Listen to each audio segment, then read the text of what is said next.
Hello 7th class. तो आज हम हिंदी फर्स्ट में पाठ 13 देख रहे हैं। पाठ 12 तक हो गया आपके, पाठ 13 है जिसका नाम है तात या टोपे। तो इस पाठ में हम तात या टोपे के बारे में पढ़ेंगे और इस पाठ से हमें क्या सीख मिलती है कि हमें हमारे देश के लिए बलिदान देने हेतु हमेशा तैयार रहना चाहिए। चाहे कैसी भी परिस्थिति हो, हमें हमारे देश के लिए हमेशा तैयार रहना चाहिए। अपनी जान की परवाह किए बिना अपने देश की रक्षा करनी चाहिए। ठीक है, तो पाठ पढ़ने से पहले हम इसके शब्दार्थ देख लेते हैं।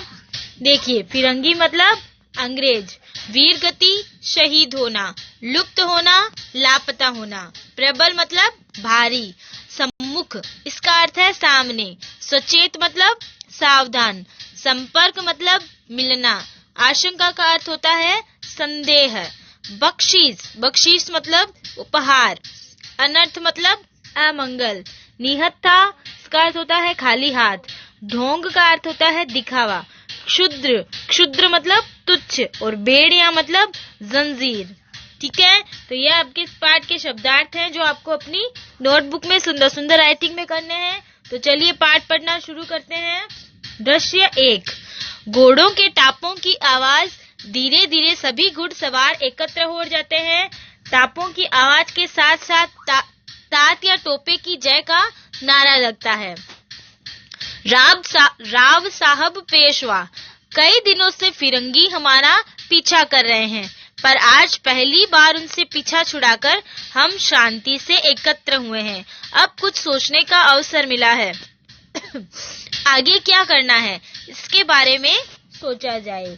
एक सरदार, मैं महारानी के साथ बराबर अंग्रेजों से लड़ता रहा, मैं अब भी लड़ने को तैयार हूँ, पर महारानी के वीर गति प्राप्त हो जाने तथा नाना साहब के लुप्त हो जाने के बाद क्या यह उचित होगा कि हम आगे लड़ें? अंग्रेजों की प्रबल सेना के विरुद्ध हम 100-200 वीर क्या कर सकते हैं? सेनापति आप ही बताइए। तो ये महारानी किसके बारे में बात कर रहे हैं? ये झांसी की रानी के बारे में बात कर रहे हैं, लक्ष्मीबाई के बारे में, कि उनकी वीर गति हो गई थी और नाना साहब जो थे वो लुप्त हो गए थे। उसके बाद सैनिकों का मनोबल टूटता जा रहा था। वो सोच रहे थे कि अब हम 200-400 सैनिक वो मिलकर क्या कर लेंगे। तो आगे देखिए तात या टोपे। राजनीति तो यही कहती है जो तुम कहते हो, पर प्यारे भाई, राजनीति से भी बढ़कर एक और नीति होती है। मैं तो उसी का अनुयायी हूँ। जोर से, सरदार, क्या तुम समझते हो कि राजनीतिक दाव पेंच के लिए मैं झांसी से निकल आया हूँ? नहीं, बिल्कुल नहीं। मुझे तो अब आशा है कि यदि भारत की जनता मेरा साथ दे तो मैं उन गोरों को सागर पार भगा सकता हूँ। यदि ऐसी आशा न होती तो मुझे यहाँ नहीं आना चाहिए था। झांसी के युद्ध में शहीद हो जाना चाहिए था। तलवारों की झनझनाहट के साथ तात या टोपे की जय की आवाज। नेक्स्ट पेज पे देखिए।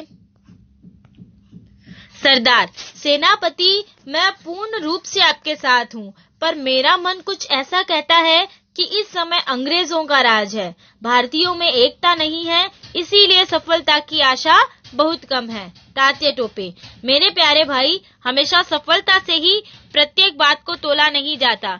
मैं तो इस संबंध में सोचता हूँ कि यदि हम 100-200 आदमी कुछ नहीं कर सकते तो घर लौटकर भी हम क्या कर लेंगे। इससे तो अच्छा है कि हम एक उदाहरण प्रस्तुत कर जाएं, जिससे कि बाद में स्वतंत्रता की लड़ाई लड़ने वाले प्रेरणा ले। मैं तो गीता के उस वचन में विश्वास करता हूँ कि लड़ते हुए मरेंगे तो स्वर्ग प्राप्त होगा और यदि जीत जाएंगे तो स्वतंत्र भारत के दर्शन होंगे। किसी दशा में भी हमें अपने झंडे को झुकाना नहीं चाहिए।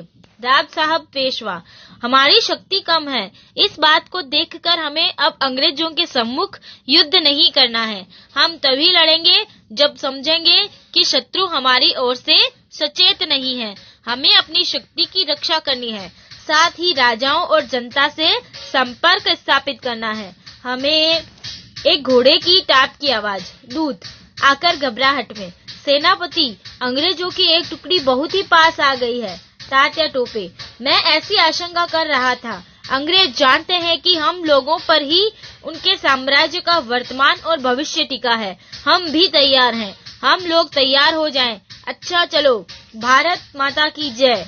प्रस्थान। अंग्रेज, वेल जासूस, तुम हमको किधर लाया? इधर तो कोई भी नहीं आए। जासूस घबराहट में बोलता हुआ, हुजूर अभी तो यहीं थे, देखिए ना चारों तरफ की झाड़ियां घोड़ों द्वारा रौंदी हुई हैं। यह देखिए घोड़े की एक नाल, अभी वे यहीं थे। अंग्रेज, यह लो तुम अपनी बख्शीश। गिनने में 5 रुपयों की आवाज। क्विक मार्च, घोड़े की टापों की आवाज। राव साहब पेशवा। दृश्य 2 है ये। यह तो बड़ा अनर्थ हुआ। कई दिनों से भागते भागते हमारी सेना इतनी थक गई है कि अब वह भाग नहीं सकती। सेनापति, अब क्या राय है? तात्या टोपे, अब भाग नहीं सकते तो लड़ेंगे। मैंने तो यही सीखा है, किसी भी हालत में शत्रु के हाथों आत्मसमर्पण नहीं करना है। यदि भाग्य ने यही तय कर रखा है कि हमें शहीद होना है, तो उसके लिए हम सहर्ष प्रस्तुत हैं। नेक्स्ट पेज पे आ जाओ। राव साहब पेशवा, शत्रु की सेना के पास 4 तोपें भी है। सेना के पास और भी शस्त्र मालूम होते हैं। वह हमारी ओर बढ़ रही है। तात्या टोपे, पर क्या? चलो और शत्रु पर टूट पड़ो। राव साहब पेशवा, ठहरिए, देखिए सामने शत्रु सेना ठहर गई। उसमें से एक व्यक्ति जो निहत्था है हमारी तरफ आ रहा है। शायद वह कुछ संदेश ला रहा हो। सरदार, शायद वह यह संदेश ला रहा हो कि हम बिना लड़ाई के आत्मसमर्पण कर दें। तात्या टोपे, ऐसा कभी नहीं हो सकता। मैं तो कहता हूँ कि आगे बढ़कर लड़ाई आरंभ कर दी जाए। राव साहब पेशवा, नहीं सेनापति जी, ठहरिए। दूत अवध्य होता है, मतलब जो दूत होता है ना उसे हम मार नहीं सकते हैं। ये जो होता है ना वो राजनीति के खिलाफ होता है कि दूत को मारना। चिल्लाकर, सुनो दूत, तुम किस लिए आ रहे हो?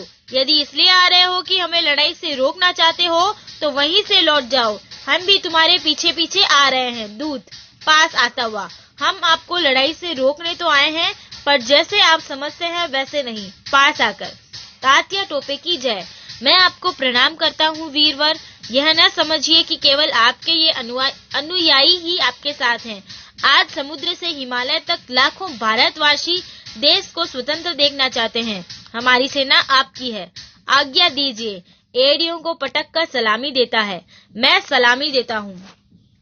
तात्या टोपे, आओ आओ, तुम मेरे भाई हो। तुम्हारे जैसे वीरों के भरोसे पर ही मैंने इतने बड़े शासन से युद्ध ठाना है, नहीं तो हम 200-400 आदमी क्या कर सकते हैं। राव साहब पेशवा, यहाँ कोई अंग्रेज सेना नहीं है, नहीं तो चलकर पहले उसी को खत्म कर दें। दूत, नहीं, यहाँ कोई अंग्रेज सेना नहीं है, पर जल्दी ही एक बड़ी सेना आ जाएगी। उनके आने के पहले ही हमें कुछ सोच लेना पड़ेगा। तात्या टोपे, हमें अपनी शक्ति नष्ट नहीं करनी है। पहले बूंद बूंद सागर बन जाने दो, फिर हम पहाड़ को भी ढहा देंगे। चलो हम लोग अपने और भाइयों से मिलें, वे प्रतीक्षा कर रहे होंगे। स्वतंत्र भारत माता की जय। घोड़ों की टापों की आवाज दूर तक जाती है, फिर उधर से स्वतंत्र भारत माता की जय, तात्या टोपे की जय की आवाज आती है। दूत धोखा देकर तात्या को अंग्रेज अधिकारी के सामने ले जाता है। देखिए, इस दूत ने धोखा दिया उनको और क्या किया, अपनी बातों में उलझाकर वो कहाँ ले गया, उसे अंग्रेज अधिकारी के सामने लेके चला गया। आगे देखते हैं दृश्य 3। पर्दा उठता है। अदालत में तात्या और जज। जज, तुमने सरकार को धोखा दिया, इसका न्याय होगा। तात्या टोपे, यह न्याय का तमाशा क्यों कर रहे हो? मैं जानता हूँ कि अंग्रेजों के विरुद्ध लड़ने के कारण मुझे फांसी होगी, फिर यह ढोंग क्यों? मैं न तो कोई न्याय चाहता हूँ और न ही इस मुकदमे में भाग लेना चाहता हूँ। जज, नहीं, तुम्हारे साथ न्याय होगा, तुम्हें जो कुछ कहना हो कहो। तात्या टोपे, अरे अंग्रेज, न्याय के नाम को बदनाम मत करो। मैं हार गया, मुझे सीधे से फांसी दे दो। न्याय तो तब होगा जब हमारे देशवासी जागेंगे। मैं तो मर जाऊंगा, पर देर या सवेर न्याय होकर रहेगा। मैं तुमसे न्याय नहीं चाहता।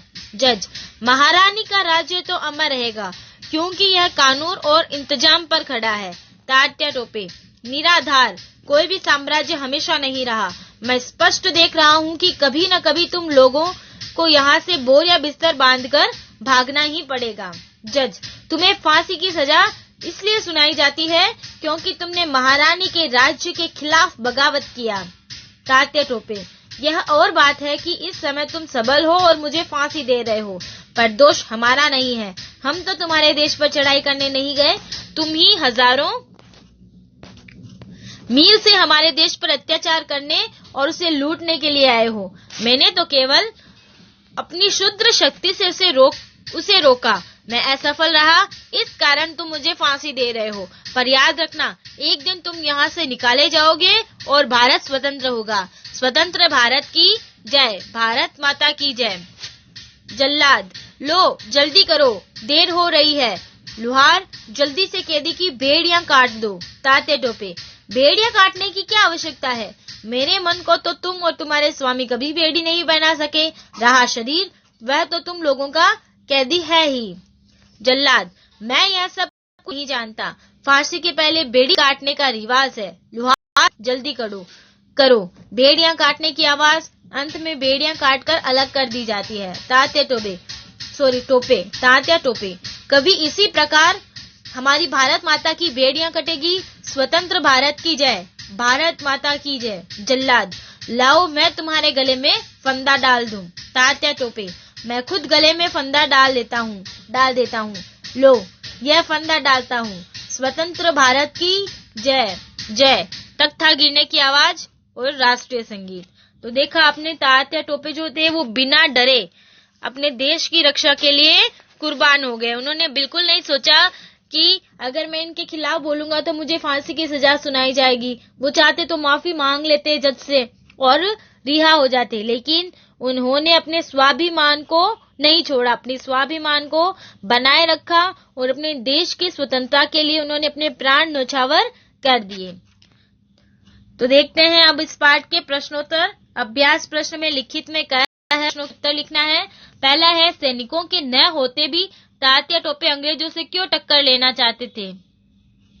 तो इसका उत्तर है पेज नंबर 78 पे।